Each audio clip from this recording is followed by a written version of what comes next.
just a little while by my dear friend and brother, the Reverend David Alexander Bullock, to talk about a variety of issues, including why it is way past time that we bury the Confederate flag once and for all. But as many of you are very aware, one of the issues that has mattered a great deal to me over the last few years, actually over the last 5 years, is the ongoing issues we have with being able to afford safe water. And we have actually focused a great deal, not only on what's happening in Detroit, but what's happening in Flint and the egregious changes that were made there and what it has done to that wonderful community, that historically significant community. And when you can get water, but that water is polluted, tainted, poisoned, and making people sick, well, that should be something we should be concerned about. And there's no excuse in the year 2015 that we can't find a way, especially since we are surrounded by water, literally, to make sure that every resident of this great state, in fact, in the country, has access to clean, healthy water. Well, a group of somebody is actually going to do something about that. So let me introduce my guests and get to our topic in this half hour. Joining us now are Lila Cabill. Lila and Marion Kramer, actually, are joining us now. Lila is President Emeritus of the Rosa and Raymond Parks Institute, a community leader, and one of the founding members of the People's Water Board. Marion is a lifelong civil rights activist, co-chair of the National Welfare Rights Union, and active in the Highland Human Rights Coalition. Both Lila and Miriam are intrepid water warriors. I love that title. Fighting the shutoffs and privatization and promoting the implementation of the 2005 Water Affordability Plan. And we're going to talk about that because that's how I got keyed into this issue back in 2005. It was passed by the Detroit City Council. Get a load of this. Was never implemented. So we're going to get to all of this in just a second. But let me welcome both. I need to... is it Marion or Miriam? Because I have both of them spelled on my cheat sheet here, and I'm not so sure which one it is. It's Marion, Marian, and I'm also a member of the Great Michigan Welfare Rights Organization. Wonderful. Well, Marion, welcome, and I actually have a sister. And the People's Water Board. Yes, and Lila, welcome as well. Thank you. All right. Lila, let me start with you. And so I want to make sure that before we do anything, we talk about this walk that is going to take place from Detroit to Flint. So let's talk about the event, and then I've got lots of questions for both of you. So if you would, Lila, walk us through, excuse the pun, walk us through what's going to happen with this walk from Detroit to Flint. Yeah, I would start by thanking you for having us on the program. And my condolences for the passing of your father. And I always say the fruit doesn't fall far from the tree. And your passion and your commitment to community around issues that impact people has been reflective, I think, of your father. I never knew him, but I think that you have some of him in you in terms of the way you do your work. Well, so that thank you and condolences. That was very kind, and I appreciate that. So anyway, let's talk about this walk because I want to get people involved. Okay, the walk also relates to the Supreme Court decisions. We have been the people in Detroit have been inundated with a breach of democracy. In terms of this water fight. And the walk has been to really reconnect people in learning about what's going on with the water in a broader sense. We have 20% of the world's fresh water here in the Michigan. And because we have that amount of water, the economic powers are into water wars in terms of controlling the water. And the basis of the shutoff has to do with money.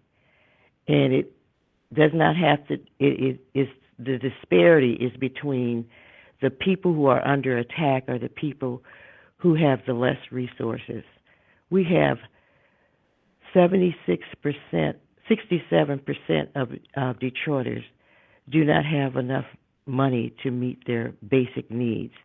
And that was quoted by the United Way. And yet the water shutoffs have been targeted to people without understanding their economic situation. So that's why we're talking about affordable water for all. We're not asking for free water. We're asking that there be consideration of people's economic status in terms of access to water for hygiene, for health, and for the elderly and children. So this walk is to help the masses of people understand what's happening in Michigan and what's at stake. And we're all at stake when there's this attack on the people who can least afford the water. This attack is something that we all should be concerned about. So we want to wake up people's compassion and caring by giving them the actual information that has not been reported in the media, and so that they can join us in making a change in terms of water for all. Having our mayor turn on the water and having our friends in Highland Park be able to have access to water in terms of their under financial oppression, and also to clean up the toxic water in Flint and restore the service to the water system that is not toxic. It is such an egregious act to not honor water as a human right and to not honor water as the commons. So we're going through the four, starting in Detroit, going into Highland Park, then to Pontiac, and then from Pontiac to Flint.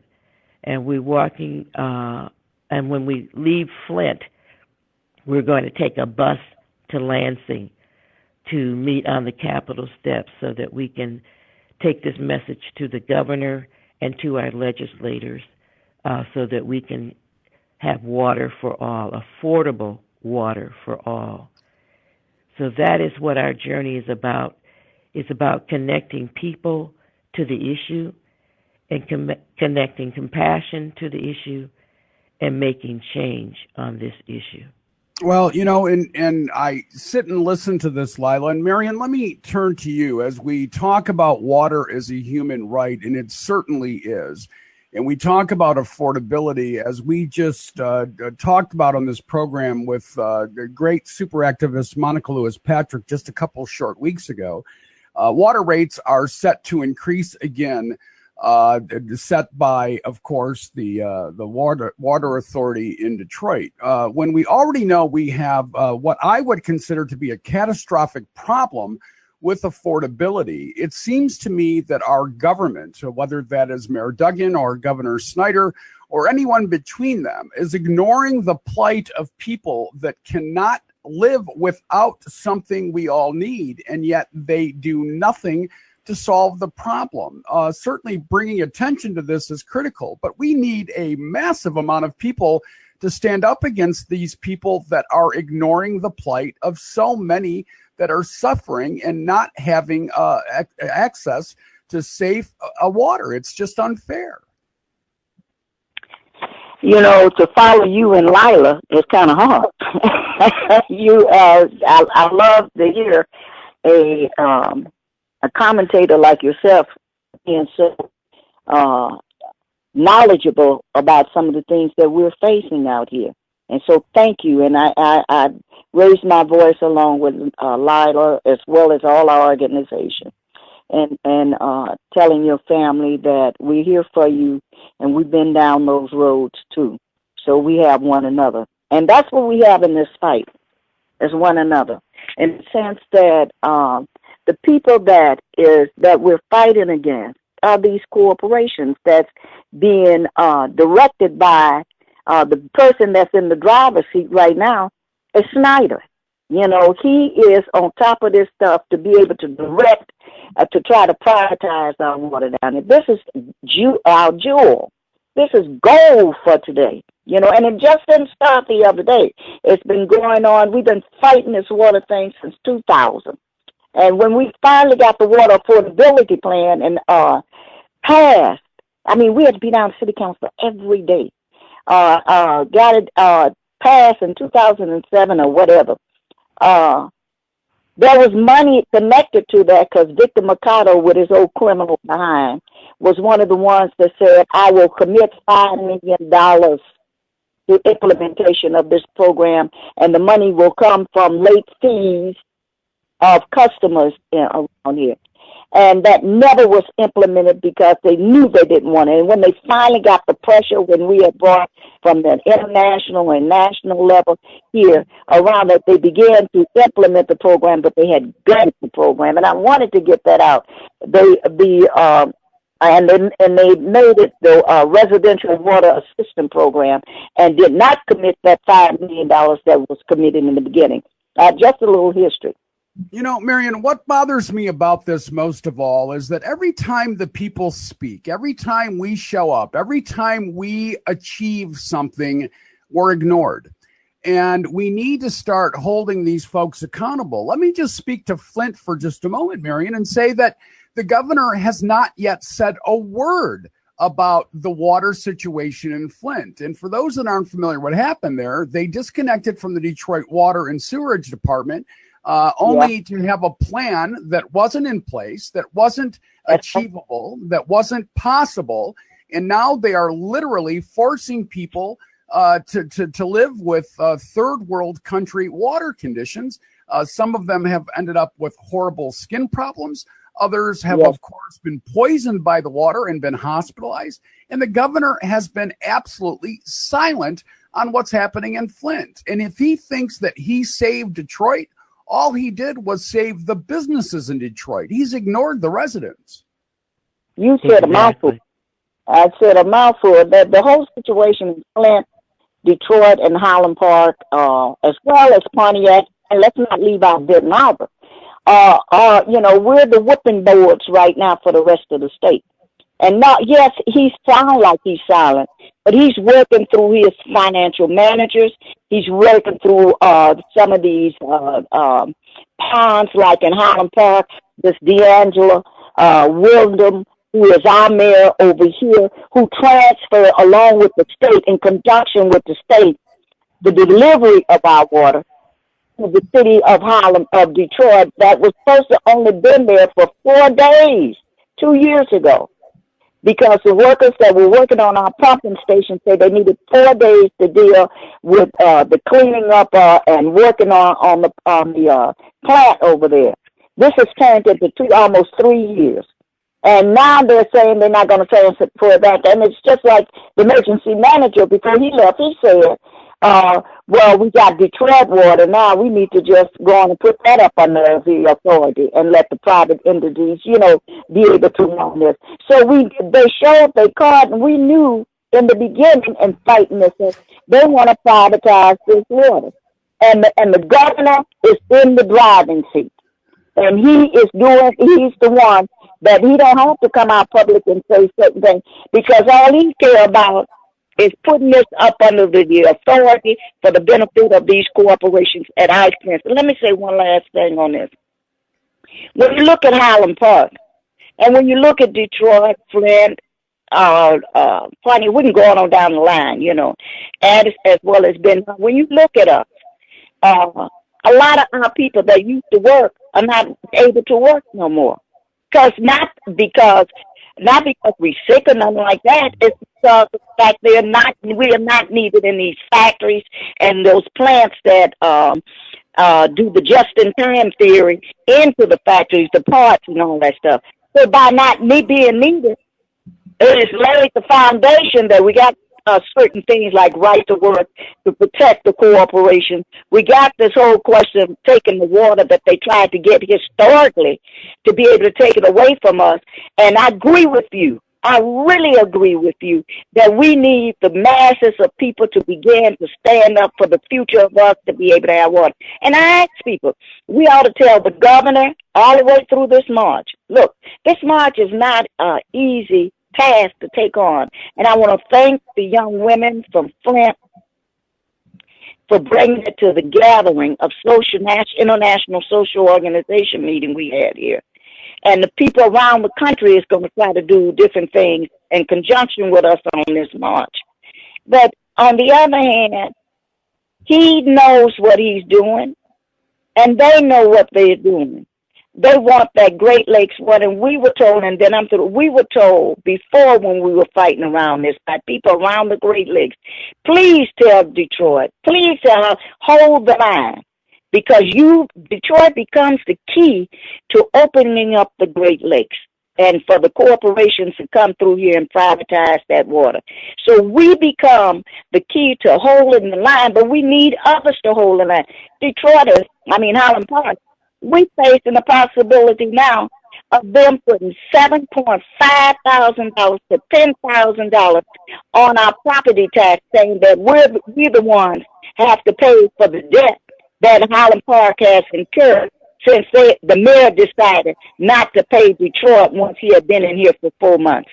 And then we find out that MDOT, as well as the state of Michigan, have had a bill compounded on top of us for the last 30 years on my bill, everybody else's bill that have to pay water over here, that they should have been paying. 30 years. And that's the money that they claim that we owe Detroit for sewage services and waterways, right now. So, yeah, he's got his hand on it. He got his hand on it through these mayors like Walden and Flint, and I'm going to say this, because I know Lila is an easygoing woman until she get mad. And that is, I get to the point, Tony, and I'm so happy to be on your program.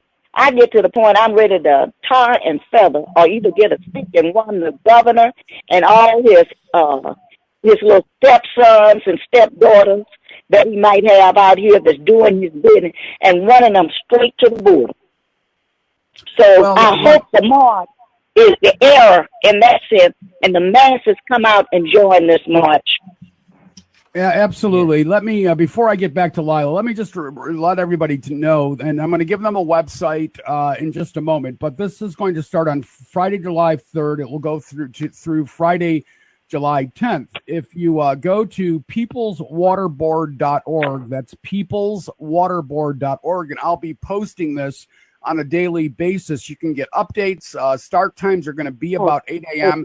You do not have to go every step of the journey with these folks. If you want to join them in Highland Park or Pontiac or wherever you want to join them is fine. After the show, Lila, to let you know, I'm going to be speaking with Kim Redigan, and we're going to update the walk throughout the entire walk. So every couple of days, either you or Marion or somebody else will be on with us to discuss how it's going, to get feedback and to continue to build a coalition so that this is not a one-time only interview and then we forget about it. This is something that we have to stay on top of. But Lila, as we talk about, and Marion so passionately described the importance here, when I think about government responsibility in this, two words come to mind: criminal intent.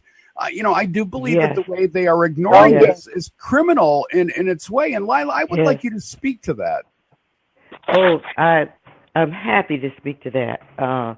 Starting at the top of the significance of doing this during the 4th of July, Independence Day. And just thinking about the breach of democracy and the intentionality of all of the players. When Marion spoke about the governor, the strategy that was used was to place an emergency manager in these 3 cities. And under the emergency manager, all of these maneuvers were made with criminal intent. There are structures that are tied to, you mentioned the housing in terms of the Supreme Court. When you default on your water bill, it's attached as a lien on your taxes, and you lose your home. So we have people being turned out homeless as a result of a water shutoff. We have the disparity in that we have banks who own properties that are vacant with running water, adding to the cost of the system, and yet the banks have not had the foreclosure. They have foreclosed properties that they have running water, but they have not been held responsible for their debt in terms of water shutoffs. So we have corporate who have privilege around water shutoff, but they owe money. And we have residents who owe as little as $150 who are being shut off. So we have, there has not been appropriate oversight in terms of doing the analysis of whose water is being shut off, whether or not the home that they're shutting off water is empty, whether or not that home has an elder, whether or not that home has children, whether or not that home has people with health issues. There hasn't been consideration of the fact that when water is shut off, children are removed from the home by protective services because there is an ordinance that says if you have water shut off, that there's a sanitation issue, so therefore the children are removed. And yet that same thinking is not adhered to in terms of the protecting the public health in terms of water shut off. Well, no question, this is all clear, and I don't mean to interrupt you, but unfortunately, we are literally just about out of time. I want to make sure that, there's another phrase for this. It's called willful ignorance. Listen, they know all of these numbers, but they willfully ignore it because then they would have to deal with it. It's much easier to ignore something than it is to deal with it. The worst part about all this is that, of course, people are literally losing their homes. There are people that have died as a result of this. Yes. And the ongoing, absolute disgusting way that they continue to literally only talk about it. And with all due respect, in fact, no due respect to Mayor Duggan, who could have stopped this when he came into office, and again has willfully ignored this issue, just giving it lip service. Well, you know what? We're going to now speak with our feet, and we're going to get out there, and we're going to make sure that not just the state, but the world knows what's happening in the state of Michigan and in communities, especially of color, that are being oppressed once again by the masters who continue to treat African Americans in this country as slaves. With that said, this march will begin on Friday, July 3rd. It will go through Friday, July 10th. I will keep you updated. Marion and Lila, I want to, first of all, send my blessings on this walk. I will be with you in spirit, but we will have you on throughout the entire walk so that people know what's going on. We will stop this egregious behavior, and we will make sure our brothers and sisters are able to drink and bathe in safe water as they should, which is a right. God bless you both. And back to you. You too. All right. Thank you so much. I'm sorry, but we're just out of time for